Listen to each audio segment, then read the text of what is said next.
Planting is exciting at first. There's hope in the air. You've got the new idea, the fresh energy, the clear vision. You go out, prepare the ground, sow the seeds. That's the season of start. A season of enthusiasm, optimism, and promise. But here's the secret. The planting season is short compared to the next one. The tending season, that's where character is built. It's when you wake up day after day and do the work, even though there's nothing to show for it yet. It's watering the ground, pulling weeds, protecting your crop from the storm. It's the late nights, the early mornings, the hours spent wondering if it's worth it. You start asking, when will I see results? How much longer is this going to take? That's when the temptation to quit is strongest. I remember starting out, full of ideas, notebooks packed with plans. For a while, everything felt fresh and exciting. Then reality set in. The audience didn't grow overnight. The books didn't write themselves. The business didn't suddenly take off. I had to tend day after day with no crowd, no applause, and sometimes no clear sign I was moving forward. That's when most people check out. They abandon their dreams during the tending season, right when growth is happening beneath the surface. But if you can hold on, if you can be patient when nothing visible is happening, you start to discover something. The roots are getting deeper. Your skills are sharpening. Your resolve is hardening. That's what the tending season is for. It's there to test you, to ask if you really mean it, to see if you're willing to pay the price for the promise you planted. And then one day harvest comes.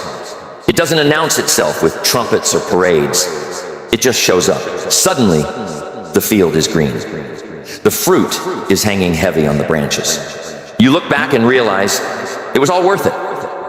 But the truth is, the harvest only comes to those who didn't quit in the tending season. That's where most of the work is done. If you're in a season right now where it feels like all you do is tend, where you're pouring in effort and seeing little return, hold steady. That's the nature of the long game. You have to outlast the boredom, the doubt, the fatigue. Keep watering, keep weeding, keep protecting what you've planted. The harvest will come in its own time. I meet so many people who ask, Jim, when will it be my time?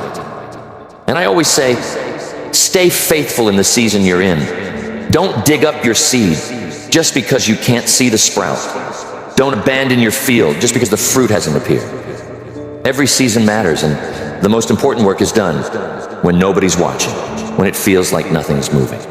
That's how the seasons of effort work. Plant with hope, tend with patience, and when the harvest comes, you'll be glad you didn't quit halfway through. But let's set something straight about patience, because it's so often misunderstood. Patience is not the same as doing nothing.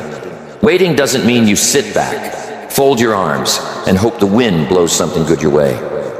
Patience, real patience, is active.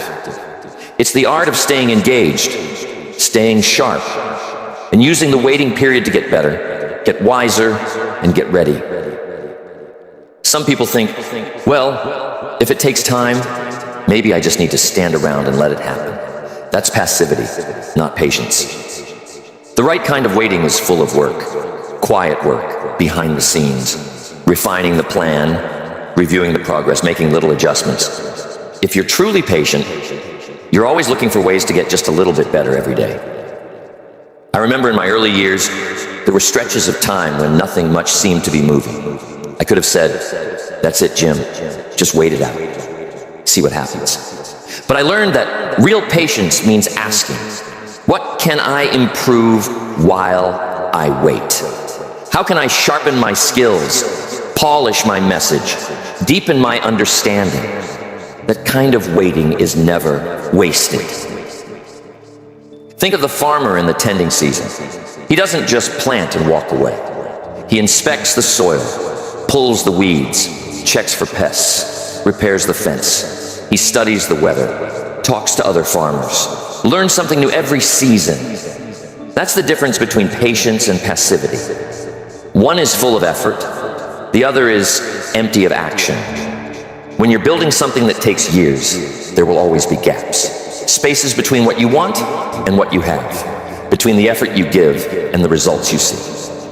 How you use those gaps makes all the difference. You can fill them with learning, with practice, with self-examination, or you can fill them with distraction, complaint, or simply doing nothing. I've met people who say, Jim, I'm just waiting for my break. And I always want to ask, what are you doing while you wait? Are you preparing yourself so you're ready when the break comes? Or are you just hoping luck will find you? Opportunity doesn't respond well to neglect. It likes to meet you when you're alert, practiced, and ready.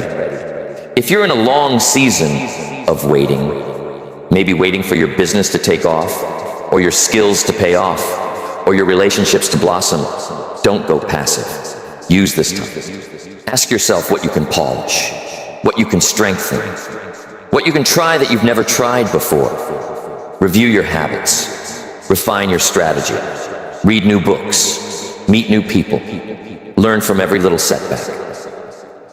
Patience is a virtue, but only when it's put to work. The patient person is always busy. Busy with growth, busy with preparation, busy with making sure that when the moment comes, it finds you ready.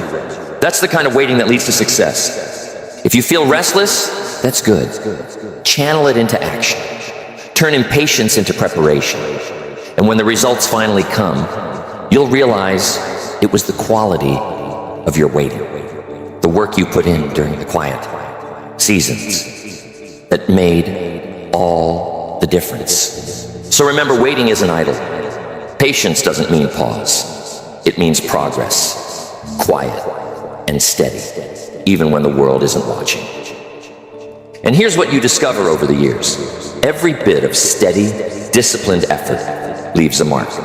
I call this the discipline dividend, the unseen value that discipline creates over time. Discipline is a funny thing. It doesn't always pay you today, but it always pays you eventually. And not just in results. Discipline adds something deeper to your character, your skill, your reputation, and your opportunity. Most people think discipline is just about keeping promises to yourself or showing up even when you don't feel like it. And it is. But there's more. Every time you act with discipline, you're casting a vote for the kind of person you're becoming. You're building an internal bank account that compounds over the years. I remember when I first set out to change my habits. At the start, the reward was so small I could hardly see it. Get up a little earlier, eat a little better, save a little more, read a few extra pages. Not much seemed to change, at least not right away. But over time, I noticed something. Discipline started showing up in places I didn't expect. I became a little more reliable, a little more respected, a little more confident. People started to say, Jim, you're different. What happened? The answer was simple. Discipline happened.